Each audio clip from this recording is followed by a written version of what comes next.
নমস্কার, আমি গোবিন্দ দেব গোস্বামী। দেববাণী অ্যাস্ট্রোলজিতে সবাইকে স্বাগত জানাই।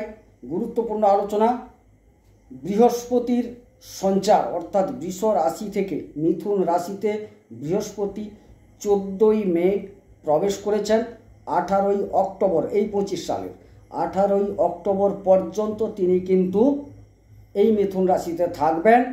সেই অবস্থানের সুবাদে এবং তার যে তিনখানা পূর্ণ দৃষ্টি অর্থাৎ তার পঞ্চম দৃষ্টি, তার সপ্তম দৃষ্টি এবং তার নবম দৃষ্টি, এই তিনটি দৃষ্টির ফলে সিংহ রাশির জাতক জাতিকাগণ কি ফল পেতে চলেছেন আজকের আলোচনা সেই সম্পর্কে। সুতরাং যারা সিংহ রাশির জাতক জাতিকা আছেন পুরো আলোচনাটি মনোযোগ সহকারে শুনবেন, কারণ আপনাদের অনেকটা জানার প্রয়োজন আছে। আপনাদের কিন্তু ঢাইয়া শুরু হয়ে গেছে, সুতরাং আপনাদের পুরো আলোচনা শোনার প্রয়োজন আছে এবং আলোচনার অন্তিম পর্যন্ত শুনবেন এই কারণে, যেরকম বৃহস্পতির অবস্থান নিয়ে আলোচনা করব, তার তিন জায়গায় যে তিনটে দৃষ্টি সে নিয়েও আলোচনা করব এবং সর্বশেষে এই বৃহস্পতি যে নক্ষত্র পরিবর্তন করতে করতে রাশিটি সমাপ্ত করবেন তার যাত্রাপথ, সেই নক্ষত্র পরিবর্তন করতে করতে যাওয়ার ফলে আপনার কখন কি কর্ম করা উচিত কি উচিত নয়, কোন সময়টা আপনার ভালো কোনটা আপনার ভালো যাবে না সে সম্পর্কে আলোচনা করব এবং বৃহস্পতি যে জায়গায় খারাপ ফল দেবেন তাকে কিভাবে আপনি সন্তুষ্ট করবেন সে বিষয়েও একটা সংক্ষেপে আলোচনা করতে চলেছি। সুতরাং যারা সিংহ রাশির জাতক জাতিকা আছেন আলোচনাটি অবশ্যই মনোযোগ সহকারে শুরু থেকে শেষ পর্যন্ত শুনবেন। যাই হোক, মূল আলোচনায় আমি প্রবেশ করছি। এখানে একটা কালপুরুষ চক্র আমার আঁকা আছে। এই কালপুরুষ চক্রের পঞ্চম ঘর হচ্ছে সিংহ রাশির ঘর, আর বৃহস্পতি অবস্থান করবেন 14ই মে থেকে 18ই অক্টোবর পর্যন্ত কালপুরুষ চক্রের তৃতীয় ঘর অর্থাৎ মিথুন রাশিতে, সিংহ রাশি সাপেক্ষে একাদশ ঘরে। তো একাদশ ঘরে তিনি অবস্থান করছেন, তার তিনটি দৃষ্টি পড়ছে। সিংহ রাশি সাপেক্ষে তৃতীয় ঘরে একটি দৃষ্টি পড়ছে, যেটা হচ্ছে পঞ্চম দৃষ্টি বৃহস্পতির। 1 2 3 4 5 বৃহস্পতির পঞ্চম দৃষ্টি সিংহ রাশির তৃতীয় ঘরে পড়ছে। বৃহস্পতির সপ্তম দৃষ্টি সিংহ রাশি সাপেক্ষে পঞ্চম ঘরে পড়ছে অর্থাৎ ধনু রাশিতে পড়ছে, এবং তাহলে তৃতীয় দৃষ্টি পড়লো তুলা রাশির ওপর, আর একটা পঞ্চম দৃষ্টিটা তুলা রাশির উপর, সপ্তম দৃষ্টিটা পড়ছে কোথায় ধনু রাশিতে, আর নবম দৃষ্টিটা পড়ছে কুম্ভ রাশিতে। এই তিন জায়গায় বৃহস্পতি তার পূর্ণ দৃষ্টি দিয়ে দেখছেন। এবারে এই সুবাদে আপনি কি ফল পেতে চলেছেন প্রথমে অবস্থান নিয়ে বলবো, তারপর দৃষ্টি নিয়ে বলবো। তিনি যে বসে আছেন বৃহস্পতি বড় গ্রহ, ভারী গ্রহ, আবার একাদশের মতো একটা শুভ জায়গায় বসে আছেন, তাহলে অবশ্যই একাদশ মানে ভালো জায়গা, সেখান থেকে তিনি শুভ ফল দান করবেন, অর্থাৎ একাদশ স্থল থেকে লাভ উপার্জন ইত্যাদি আমরা আলোচনা করি। তাহলে আমরা সবাই উন্মুখ আছি, যেহেতু বৃহস্পতি সিংহ রাশির একাদশে এসে উপস্থিত হয়েছেন, বিরাট একটা লাভ পাবো বা উপার্জন আমাদের বৃদ্ধি হবে। হ্যাঁ, সেই জায়গায় কিন্তু বৃহস্পতি অবশ্যই বসে আছেন আপনাদের উপার্জন বৃদ্ধির জায়গায় এবং লাভের জায়গায়। কিন্তু আমি অ্যানালাইসিস করে দেখেছি যে নক্ষত্রগুলো তিনি অতিক্রম করছেন, আর আপনি যেহেতু সিংহ রাশির জাতক বা জাতিকা, আপনার যে কোনো একটি নক্ষত্রে জন্ম অর্থাৎ মঘা নক্ষত্র, পূর্ব ফাল্গুনী নক্ষত্র এবং উত্তর ফাল্গুনী নক্ষত্র, এই তিনটে নক্ষত্র যে কোনো একটি নক্ষত্র অবশ্যই আপনার, যেহেতু আপনি সিংহ রাশির জাতক বা জাতিকা, সেই ক্ষেত্রে বলা ভালো যে আপনার এই নক্ষত্র সাপেক্ষে কোন সময়টাই তিনি ফলটা ভালো দেবেন। সব সময় কিন্তু যা দেখছি সব সময় কিন্তু বৃহস্পতি আপনাদের খুব একটা ভালো ফল দিচ্ছেন না বা আপনি ভালো ফল পাচ্ছেন না। কেন না বললাম, দেখুন এখানে তো মিথ্যা বলে কোনো লাভ নেই, আপনাকে একটু ফুলিয়ে ফাঁপিয়ে হ্যাঁ ভালো হবে বলেও লাভ নেই। যেটা প্রকৃত সেটা বলবো। একে তো আপনার ঢাইয়া চলছে, তারপরে এই বৃহস্পতির গোচর, এই সিংহ রাশির ক্ষেত্রে আমি কিন্তু খুব একটা ভালো পাচ্ছি না। তবে বৃহস্পতি একাদশে অবস্থান করেছেন তার নিজের গুণের কারণে, অবশ্যই যতটা আপনার খারাপ হওয়ার ছিল ততটা দেবেন না, তিনি কিন্তু উপার্জন অবশ্যই দেবেন, উপার্জন বৃদ্ধি পাবে এবং লাভযোগও আপনাদের দেখা যাচ্ছে। এবার বৃহস্পতি কিন্তু তার দৃষ্টি রেখেছেন আপনার তৃতীয় স্থলে, যোগাযোগ, পরাক্রমতা, ভ্রাতা ইত্যাদি। এখানে দেখা যাচ্ছে কি না, অবশ্যই আপনার একটা ভালো ভালো ক্ষেত্রে যোগাযোগ কিন্তু বৃদ্ধি পাবে, নতুন একটা যোগাযোগের জায়গা তৈরি হবে। এবং আরও দেখা যাচ্ছে পরাক্রমতা কিন্তু আপনাকে বাড়াতে হবে বা বাড়বেও, বৃহস্পতির দৃষ্টিতে বাড়বে। যে কোনো কাজের ক্ষেত্রে আপনি কিন্তু একটু দক্ষতার সাথে করার চেষ্টাও করবেন এবং করবেনও, তাতে কিন্তু আপনাকে বোঝা যাবে যে হ্যাঁ আপনি পারেন, আপনার মধ্যে সেই পরাক্রমতা আছে, এটা কিন্তু ঠিক। আর ভ্রাতাও আলোচনা করা হয় এখান থেকে, আরও অন্যান্য অনেক কিছুই হয়। আর ভাইদের সাথে সম্পর্ক দেখা যাচ্ছে যে রাহুও কিন্তু একটা দৃষ্টি ফেলবেন, তো রাহু দৃষ্টিটা খুব একটা ক্ষতি করবে না। তথাপি আমি যেহেতু বৃহস্পতি নিয়ে আলোচনা করছি, ভাইদের সাথে সম্পর্ক অবশ্যই ভালো হওয়ার সম্ভাবনা দেখা যাচ্ছে।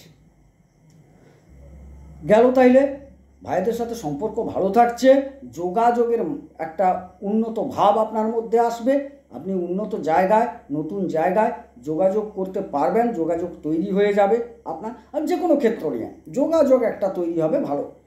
আচ্ছা, এবারে পরাক্রমতাও আপনার সাহস বৃদ্ধি পাবে আপনার মধ্যে, এটুকু দেখা যাচ্ছে। এবারে চলে যাই ধনু রাশিতে, অর্থাৎ সিংহ রাশি সাপেক্ষে পঞ্চম স্থলে। এটা কিন্তু খুব গুরুত্বপূর্ণ জায়গা। এই জায়গায় কিন্তু বৃহস্পতির একটা পূর্ণ দৃষ্টি, এবং এই জায়গাটি হচ্ছে বৃহস্পতির নিজস্ব ঘর। অতএব নিজস্ব ঘরের ওপর বৃহস্পতি কিন্তু পূর্ণ দৃষ্টি রাখার সুবাদে পঞ্চম স্থল থেকে যে বিষয়গুলি আমরা মূলত আলোচনা করি, উচ্চশিক্ষা, সন্তান, প্রেম, এই জায়গাগুলো, এগুলো কিন্তু ভালো যাবে। কি ঘটবে, যারা উচ্চশিক্ষা করছেন তাদের ক্ষেত্রে দেখা যাচ্ছে কোনো সিলেবাস চেঞ্জের ক্ষেত্রেও আপনার একটা পছন্দ পেয়ে যাবেন, আপনি পছন্দের জায়গায় পৌঁছাতে পারেন। যে বিদ্যাভবন, যে ইনস্টিটিউশনে আপনি পড়তে চাইছেন, মনোমতো একটা সেই জায়গা পেয়ে যাবেন। আর পড়াশোনাও আপনার একটা মনোযোগ তৈরি হবে, যদিও আপনার ঢাইয়া চলছে, তথাপি বৃহস্পতির এই দৃষ্টি একটা মনোযোগ আপনার তৈরি করে দেবেন। এবং যারা বিভিন্ন পরীক্ষায় বসছেন, সেক্ষেত্রেও যে পড়াশোনা করছেন, সেই পড়াশোনাও ভালো হবে আপনাদের এখান থেকে। আর যারা প্রেম করতে চাইছেন, সময়টা কিন্তু যথেষ্ট ভালো। যারা নতুনভাবে প্রেম করতে চাইছেন তাদের ক্ষেত্রেও সময়টা ভালো, প্রেম আপনাদের জীবনে আসবে। এবং যারা প্রেমে আছেন তাদের সম্পর্কেরও একটা মধুরতা বৃদ্ধি পাওয়ার যোগ দেখা যাচ্ছে।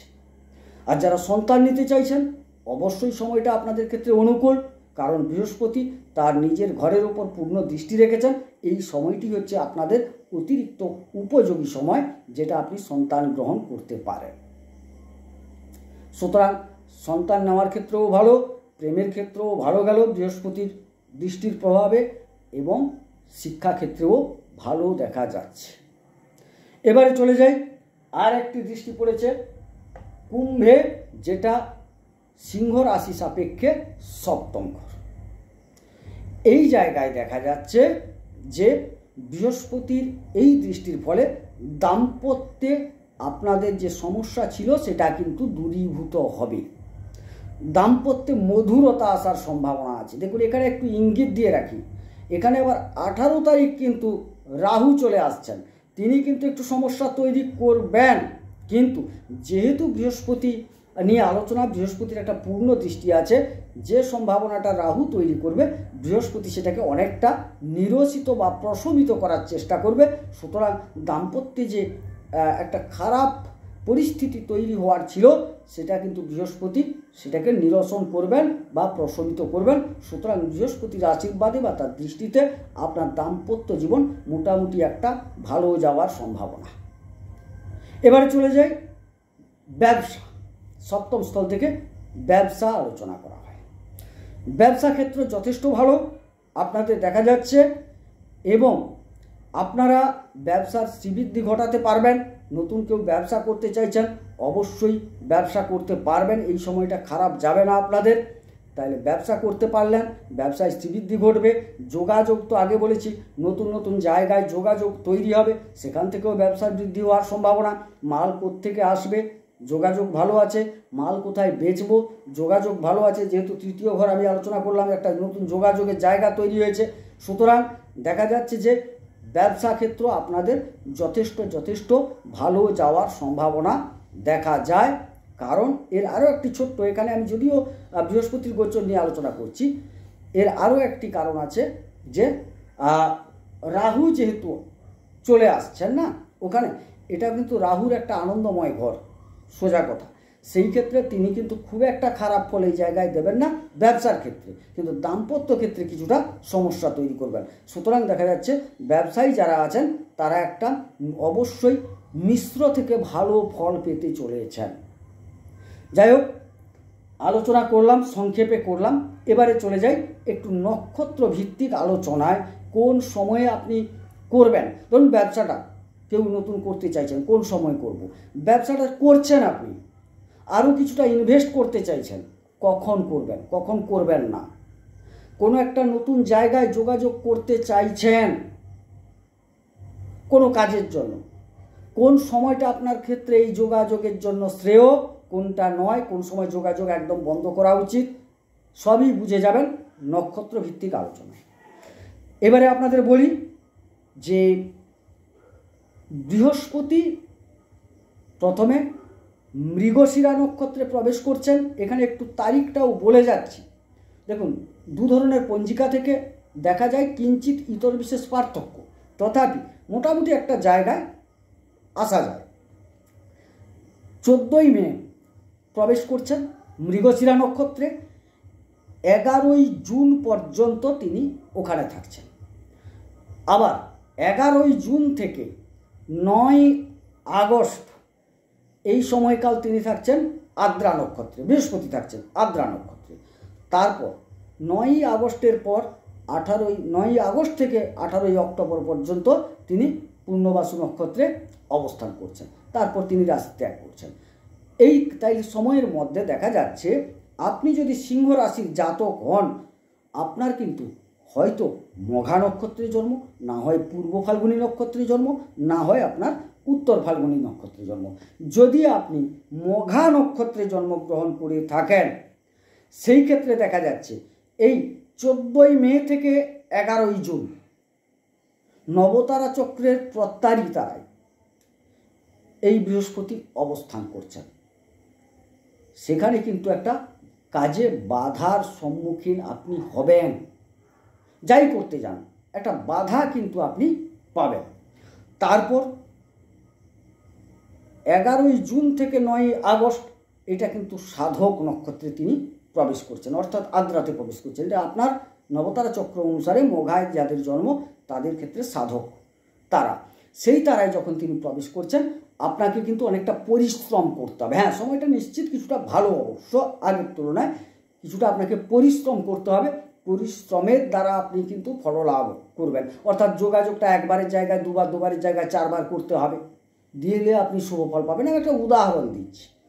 আর তারপরে কিন্তু সময়টা 9ই আগস্ট থেকে 18ই অক্টোবর, এই সময়টা কিন্তু আপনার একদম ভালো নয়। আপনাকে কিন্তু দাঁড়িয়ে যেতে হবে, কারণ বৃহস্পতির মতো শুভ গ্রহ যখন আপনার বদ তারায় প্রবেশ করে যাচ্ছেন, তখন আপনি কিন্তু ভালো ফল পাচ্ছেন না।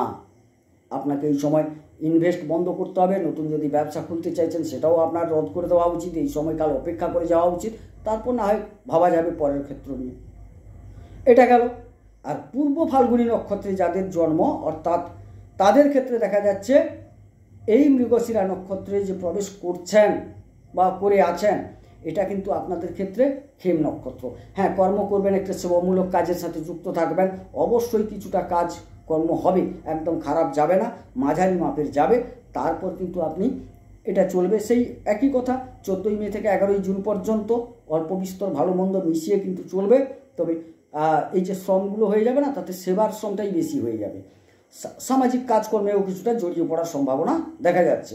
তারপর দেখা যাচ্ছে প্রত্যারী নক্ষত্র, এই যে বাধা, প্রত্যারী মানে বাধা, কিছুটা বাধার সম্মুখীন হবেন। আপনি যাই কাজ করুন সেখানে কিছুটা বাধা পাবেন। সেই বাধাটা চলবে কতদিন পর্যন্ত? 9ই আগস্ট পর্যন্ত। তারপরে 9ই আগস্ট থেকে আবার 18ই অক্টোবর সেটা কিন্তু আপনার সাধক নক্ষত্রে চলে আসছে। তার মানে আপনাকে পরিশ্রম করতে হবে, পরিশ্রম করলে আপনি ফল পাবেন। অবশ্যই বৃহস্পতি আপনাকে পরিশ্রম করিয়ে নিয়ে ফলটা দেবেন। এই সময়টা বেশ কিছুটা ভালো। তাহলে আপনি প্রথমে কিছুটা ভালো ফল পেলেন এবং মাঝখানটা খারাপ, এবং তারপরে আবার একটু ভালো ফল পেলেন। এই মাঝখানের সময়টা কিন্তু একটু বাধার সম্মুখীন হবে। তারপর হচ্ছে উত্তর ফাল্গুনী নক্ষত্র। তাদের কিন্তু যতক্ষণ এই বৃহস্পতি মৃগশিরা নক্ষত্রে থাকছেন, অর্থাৎ 14ই মে থেকে 11ই জুন, সময়টা একদম ভালো নয়। দাঁড়িয়ে যান, কোনো নতুন কাজে হাত দেবেন না, নতুন ইনভেস্ট করবেন না, নতুন কিছু ভাববেনও না, অপেক্ষা করে যাবেন। তারপর খেম তারাই যখন প্রবেশ করে যাবেন, অর্থাৎ আদ্রা নক্ষত্রে, তখন সময়টা কিঞ্চিত আপনার ভালো হওয়া শুরু হবে। আপনি যদি চাইছেন কোনো জায়গায় ইনভেস্ট করতে, তাতে আপনি করতে পারেন। নতুন কাজ করতে চাইছেন, শুরু করতে পারেন। এই সময়কালটা এই ভালো। 9ই আগস্ট পর্যন্ত সময়কালটা খুব একটা খারাপ যাবে না। আবার 9ই আগস্ট থেকে যে 18ই অক্টোবর, এই সময়কালটা কিন্তু একটু বাধার সম্মুখীন হতে হবে। তার জন্য আপনাকে মানসিকভাবে প্রস্তুত থাকতে হবে। তো একাধারে দেখা যাচ্ছে আপনার ঢাইয়াও চলছে, আর বৃহস্পতি থেকে খুব একটা যে সবাই সুফল পাচ্ছেন আমি সেটা দেখলামও না। সুতরাং আপনাকে একটু মেপে পা ফেলে চলতে হবে এই 18ই অক্টোবর পর্যন্ত। তার মধ্যে একটু ভালো সময় খারাপ সময় বুঝিয়ে দিলাম আপনাকে, সেই মাফিক আপনি চলুন। যাই হোক, এটা একটা গোচর ভিত্তিক আলোচনা, কেবলমাত্র বৃহস্পতির সঞ্চারের ফল নিয়ে। অন্যান্য আরও 8টি গ্রহ তো অনবরত ভ্রমণ করছেন, তাদেরও একটা ফলাদেশ আপনার প্রতি থাকবে। সুতরাং আপনি যদি বুঝে নিতে চান যে আমার কি করা উচিত কি করা উচিত নয়, সেক্ষেত্রে আপনি আপনার প্রিয় জ্যোতিষের কাছে বসে যান। এই সময়কালটাকে কীভাবে আপনি আপনার পক্ষে নিয়ে আসবেন, তিনি নিশ্চিত একটা পরামর্শ দেবেন অবশ্যই। আর যদি কেউ আমার পরামর্শ নিতে চাইছেন, আমার দুখানা নাম্বার দেওয়া আছে, 9609078231 কল নাম্বার, কেবল কল করবেন। আর নিচে 8972451464 এই নাম্বারটা হচ্ছে হোয়াটসঅ্যাপ নাম্বার। হোয়াটসঅ্যাপ নাম্বারে আপনারা হোয়াটসঅ্যাপ করতে পারেন, তবে দক্ষিণা অবশ্যই প্রদান করতে হবে। এটা ছিল আজকের তাইলে মূল আলোচনা। এবারে আমি যা দেখলাম বৃহস্পতির এই গোচরের ফলে সিংহ রাশি যারা জাতক জাতিকা আছেন তারা কিন্তু খুব একটা ভালো ফল পাচ্ছেন না। তবে হ্যাঁ, আবার এটুকু বলি, যদি আপনার জন্মকুণ্ডলিতে বৃহস্পতির অবস্থান ভালো থাকে, খুব ভালো থাকে, তাহলে অবশ্যই ভালো ফল পাবেন কিছুটা। আর যদি অতিরিক্ত খারাপ থাকে তাহলে কিন্তু আপনাদের খুব সাবধান থাকতে হবে। এক্ষেত্রে আমি পরামর্শ দিই আপনাদের, গুরুজনদের প্রতি একটু শ্রদ্ধা সম্মান করুন, বৃহস্পতি এটাকে পছন্দ করেন। ঈশ্বরের প্রতি একটু অনুরক্ত হন, এটা বৃহস্পতি পছন্দ করেন। জ্ঞানী মানুষদের সম্মান করুন, বয়স্ক মানুষদের সম্মান প্রদান করুন। এবং আপনি একটু কাঁচা হলুদ খান, কোথাও কাজে বেরালে বা বাড়িতে থাকলে একটু কাঁচা হলুদের ফোঁটা মাথায় লাগান, তাতে কিন্তু বৃহস্পতি অনেকটা আপনার অ্যাক্টিভেট হবে। এবং পারলে একটু হলুদ বস্ত্রও পরুন, তাতে অনেকটা আপনি কিন্তু ভালো ফল বৃহস্পতির পক্ষ থেকে পেতে পারেন। তাহলে অন্যান্য গ্রহেরও তো ব্যাপার আছে, তাহলে কি আপনি পাল্টে পরবেন না? যদি আপনার হলুদ বস্ত্র থাকে, পারলে বৃহস্পতিবারটা আপাতত পরার চেষ্টা করুন, দেখবেন অনেকটা শুভ ফল পাবেন। যাই হোক, সংক্ষেপে আলোচনা করলাম, এটা স্থূল আলোচনা, কোনো সূক্ষ্ম আলোচনা নয়। সুতরাং আপনাদের যদি ভালো লাগে ভিডিওটিকে লাইক করবেন, শেয়ার করবেন, পারলে সাবস্ক্রাইব করবেন। হ্যাঁ, খারাপ লাগলেও করবেন, কমেন্ট করবেন। আর যদি দেখুন আমি থরলি বলে যাচ্ছি, কিঞ্চিত হয়তো এই যে সময় তারিখ বলতে গিয়ে মেবি ভুল হয়ে গেলেও হয়ে যেতে পারে। আপনারা যদি বুঝতে পারেন আমাকে অবশ্যই কমেন্ট করবেন, হয়ে যেতে পারে। যাই হোক, সবাই সুস্থ থাকুন, সুন্দর থাকুন, ঈশ্বর সকলের মঙ্গল করুন, মঙ্গল হোক। নমস্কার।